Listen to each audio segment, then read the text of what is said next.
Hello, my name's Robin, and welcome to my channel, I guess, is the first thing that I should really say. Um, so, I've been thinking about doing this for a while, and I'm actually going to run with this because it's my first time speaking to a camera like this, but also I think it's a perfect theme and the best place to kick this off. So, I am someone who suffers with generalized anxiety disorder. I am also a mental health and life coach.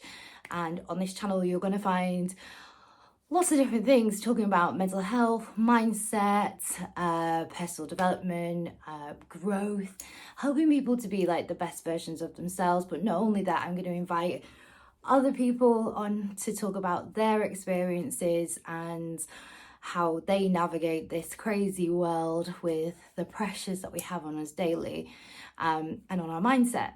So actually kicking this off is a big deal because I was really I was putting barriers in my own way. And I think one of the things that it really sort of highlighted to me was how much I sometimes trying to be a perfectionist when I can't be a perfectionist because I haven't even tried yet.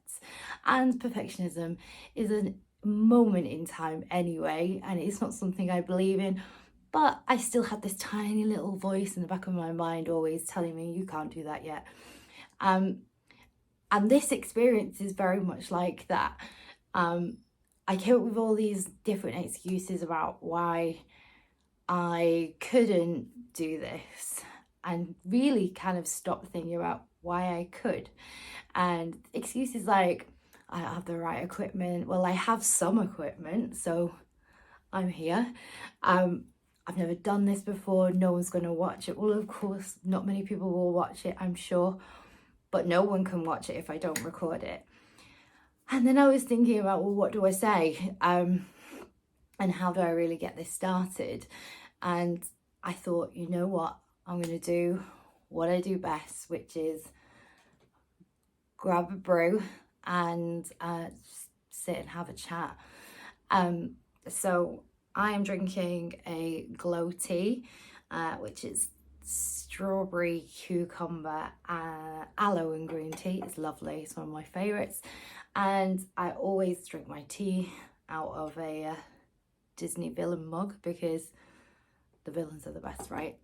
And I find tea very comforting, so hence why I'm going to grab a cup of tea and sit and have a chat with you. So what really kicked this off for me was a frustration of I have a lot I want to say and a lot that I want to utilize to help other people, but I was really struggling getting my message out there. I was using other social media platforms and just not really getting the engagement that I want. And how can I help people if I can't reach them? So this is just another avenue for me to try. But I want to go back to that perfectionism piece because it really did sort of stop me from getting started.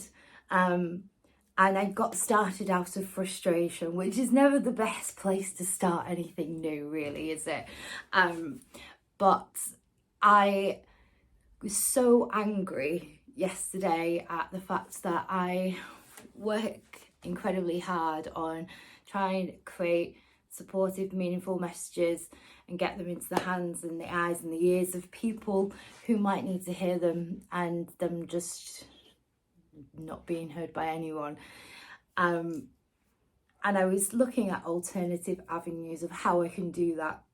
I want to pay someone to share my message because this is not how it works. This should be free. This is free information. These are my life experiences that have led me to this point where I feel like I can share these things with people. So I don't want to have to pay to get that out there, as much as I don't want to have to people to have to pay to watch it either. So that was one of the biggest things for me. I am going to struggle with this because my brain goes like this, a million miles an hour. So yeah, I'm expecting this first one to be a bit messy, and I'm expecting this first one to be a bit raw, but I will never do the second until I've done the first, and I will never get better until I've tried and practiced and figured out what works and what doesn't. The first challenge I encountered was my computer didn't want to record this, so we are recording on my phone. Thank goodness I have that. But all of this is a learning curve, and this is the biggest thing. We, as humans, are often scared to start things because we're afraid of failure. And that is a learned behaviour. That is not something that we always had. Like, for instance, if you think about a toddler learning to walk, they fall down every now and then, but they just get back up and they keep trying and they keep trying until one day they make those first steps. And when they make those first steps, everyone applauds and celebrates the fact that they've made those first steps. No one remembers the times that they wobbled and they tumbled, because they've done they've achieved their goal, they've started walking, they've been resilient, and they've bounced back, sometimes literally, numerous times until they got there. And as adults, we unlearn that resilience, because as we begin to grow and we're more aware of the world, we start to feel like the world is watching for us to fail. And that really is not the case. And it's very difficult to unlearn, to get out of that mindset. And that is definitely what was getting in my way before I sat down to start recording this today. The lack of equipment, the lack of experience, the lack of things to say, I guess, a little bit, all were excuses and barriers. I've got plenty to say, and the lack of equipment, well, we're here, and the lack of experience, well, how can I expect myself to get experience and get better at this if I'm not prepared to start? Often we all have goals and we say, oh, one day I'm gonna do this thing, but we don't commit to when one day will be, and today is one day for me. So I guess I'll tell you a bit about me. So I am, as I said at the very beginning, someone who suffers with generalized anxiety disorder. I have had issues with anxiety for around 13 years now, which is quite a significant amount of time, and it has really hindered me at times in the past, but it doesn't hinder me so much anymore. And that's one of the reasons why I decided to go into the avenue of becoming a mental health coach, but not only that, a life coach as well. I believe that mental health largely is something that will never be cured. For instance, I feel I probably will always have issues with anxiety and managing my anxiety disorder, and I can choose to allow that to control and rule my life, or I can find avenues and strategies to help myself managing it. And that's the option that I've chosen, and that's what mental health coaching can do for others. I genuinely believe that we need to invest more time in teaching people how to live with their conditions and reach their full potential in spite of their conditions, rather than give everybody a one-size-fits-all solution. I personally don't take any medication for my anxiety disorder because I have reached a place in my life where I can manage my symptoms. They're much more controlled. However, I was medicated for a really long time, and that did help me to navigate life when life was tough. But I'm not in that space anymore, and I believe that people who require medication absolutely should use it. But I also think we should give people other alternative options as well as to improve their quality of life. Because yes, medication does help with managing some of the symptoms, but it doesn't change the environment that these people live in. And often it's the environment and the quality of life that are the biggest contributing factors to real serious mental health conditions. So that's what this is all about. I'm not an expert, not yet anyway. And a lot of what I will talk about and share is based on my lived experience, and how I have navigated some of that. Sometimes my anxiety disorder has been quite useful and funny, and it's helped me get in and out of some ridiculous situations that I would never possibly ever have got into without it. But other times it's really got in the way, and it's felt like a huge wall to climb. So there's a lot I can share with you, and I will be sharing with you. Another really sort of important thing about this is I think we hear the messages, let's talk about mental health, but who's really talking about it? Like, I can share a meme and I can create a reel and post it on one of the social media platforms. I can do all of those things, but actually sitting and having a conversation and hearing really how somebody can feel is huge. And if it helps somebody else to feel like they're not alone in the world, then I will have done a good job. And if only one person watches this and only one person goes away from it going, oh my God, I'm really glad that I listened to that, then I have done what I set out to do. This is not about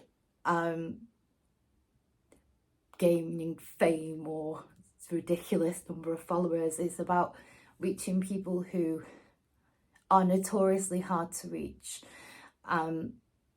Suicide and attempted suicide and self-harm and addiction are all on the increase across the world on a global scale, but definitely here in the UK.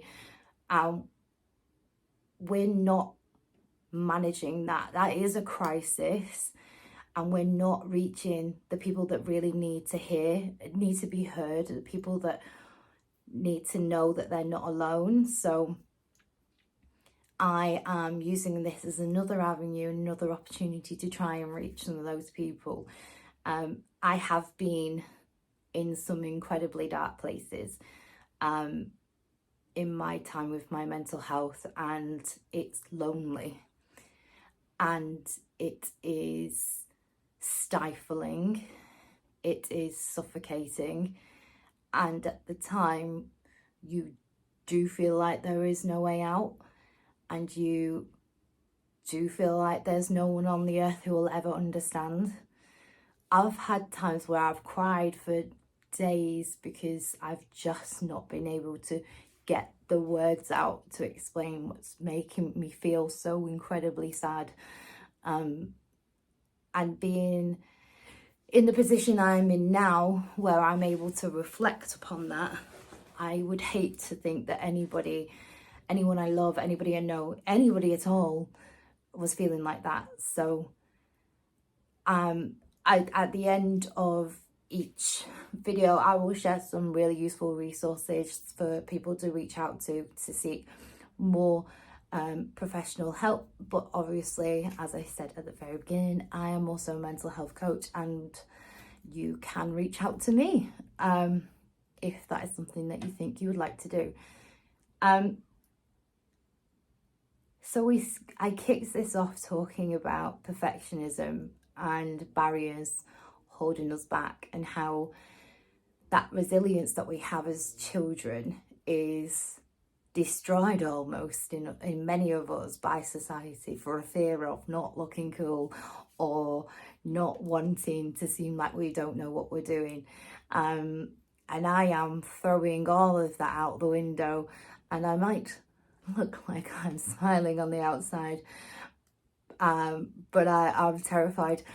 again, of looking stupid or sounding silly. And so I guess one of the biggest things for me is, and one of my biggest saving graces has been my ability, now I'm in a better space to think about my mindset and how can I move myself from a headspace where I'm thinking I can't possibly ever do that, to, well, I can't do it yet, because the power of yet, and there is videos all over the internet about the power of yet. The power of yet is massive, and being able to change your mindset from no, I will never possibly be able to do that, or I can't do that, or I can't do that right now, to I can't do that yet, but I will be able to do it in the future, is really, really powerful, and it can really help you set yourself up for success.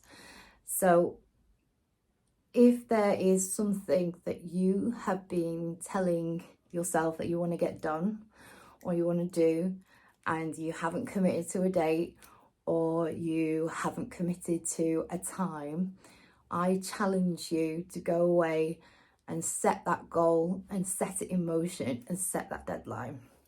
I have done it for myself today, and hopefully it will pay off. But if it doesn't, I will still have learned something, and that is the most crucial thing here.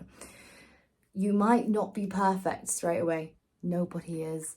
You might not get the desired outcome straight away, but you will get no outcome if you don't try. So get out there and try something different and push yourself out of your comfort zone. I was listening to somebody else talk on a podcast earlier on this week, and the messaging was around the most courageous thing you can do is make yourself uncomfortable, and the power of that statement was massive, because in our comfort zone where we're safe and we're happy, we know that space, we know what we're doing there, we are able to push our limits, but only just far enough so we know that we're safe. It's everything that happens outside the comfort zone that helps us to grow. And that's the same when it comes to certain mental health conditions. With anxiety disorder, your comfort zone can actually become a very real physical place. My comfort zone for the longest time after COVID was the four walls that I'm talking to you from now. I didn't want to leave this space, not because of COVID, but because I had spent so long at home in a cocoon that I was scared of what was outside in the outside world, and I just didn't want to confront it. I wanted to just be here and safe. So I made every excuse in the world to not leave my comfort zone, and it very quickly became a real issue and was holding me back. I would walk down the street and instantly my brain would be catastrophizing all of the things that could possibly happen. That car's going to hit me in a minute. I'm going to go to cross over the road over there and the cars are not going to stop. I would think people were watching me. I couldn't go up an escalator or down an escalator without thinking and picturing myself falling down it like a domino effect. All these things that were just up here because I'd stepped outside of that comfort zone. And for a long time, it was really hard. And it was also really difficult because if you try and tell someone, oh yeah, I'm walking down the street and picturing all the different ways that I could get injured, hurt myself, or embarrass myself, you sound a little bit mad. And it is a little bit mad. And it's not always something that other people can understand either, because if you've never experienced that, then it's really difficult to identify with it. But pushing myself out of that comfort zone, each trip out of the house, those messages got less and less. Those perceived threats became less threatening. Those moments of, oh my God, this car's going to knock me over. Oh my God, I'm going to I'm going to fall down an escalator slowly disappeared to just a fleeting flash rather than something that I would obsess about until I'd crossed that road or successfully navigated my way down that escalator. But I wouldn't have been able to achieve that and get over that if I'd just stayed at home. Those demons would have got much bigger, those thoughts a lot more intense, and I would never be able to walk up or down an escalator again. It's a confronting your comfort zone and confronting the barriers that are in the way is not easy, and it takes an incredible amount of courage. Learning to manage and monitor your mental health requires a lot of resilience, patience, courage, and you need to be kind to yourself as well. Some of the themes I will share on this channel will be around self-care and mindfulness and that thought process, that narrative that you have inside your head, because sometimes, I don't know about you guys, but sometimes that voice up here, the narrative that's running in my head, is quite nasty, and that's not easy to turn off. I'll share some techniques and strategies to help you build that resilience, because it's not built overnight. Building resilience is like building muscle in the gym. You have to go back and practice and repeat and practice and repeat and slowly start increasing the resistance to make it and to make the muscle stronger. That's the same with building resilience. It's not built overnight, and you will have really bad days and you'll have some fantastic days, and then you'll have days where you won't be able to believe how far you have come. But that is built through systems and processes. That's one thing that working with a coach is really good for, because you can try things in a safe space and report back and share without judgment, and that's what this space is going to be. I am hoping to get, as I said, some more people to talk to you on here about their experiences with their mental health conditions and various different challenges that they face. I know some amazing people who've got some fantastic stories, and I would love for them to come and share them with all of you, just in case you get bored of listening to me as well. I will share some of my backstory, which is scary really for me, because there's a lot to unlock and share, but there's also a lot to be learned from it. So that's what this is about. And we'll drink a lot of tea, which I just realised is going cold. So I'm going to leave it there because I don't really want to ramble on. But I want to leave you with this message of an analogy that I heard from one of my bosses at work. And the analogy is around perfectionism and how we as individuals often strive for perfectionism, but perfectionism is a moment in time. For instance, if you think of, say, let's use, I don't want to use them because they were actually amazing. Let's use Andy Murray winning Wimbledon. So Andy Murray winning Wimbledon on Wimbledon, that moment in time is perfect. Andy Murray the day after or the day before Wimbledon is not the same person as the person that won Wimbledon.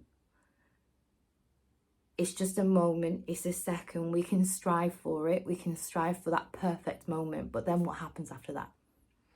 So rather than striving for perfectionism, I just want you to strive for being the best version of yourself that you can possibly be. You might have those perfect moments, but they are not, your life will not be made up of those. Your life will be made up of all the little things that you need to do along the way to get to that final destination. So focus on the process. What processes, what systems, what habits could you implement today to move yourself forward tomorrow? And what could you do today that scares you that might help you tomorrow? Like this. I will share some resources for people who would like to speak to somebody. I'll also share my own newsletter subscription and the link to my coaching inquiry. So if you would like to find out more, click the link. And if you enjoyed listening to me talk, I would love for you to hit the subscribe button. This is the first of many. I'm sure the setup will get more professional, and I'm sure that the conversation will get much better. But join me for another cup of tea and a chat next week. And yeah, thank you for watching.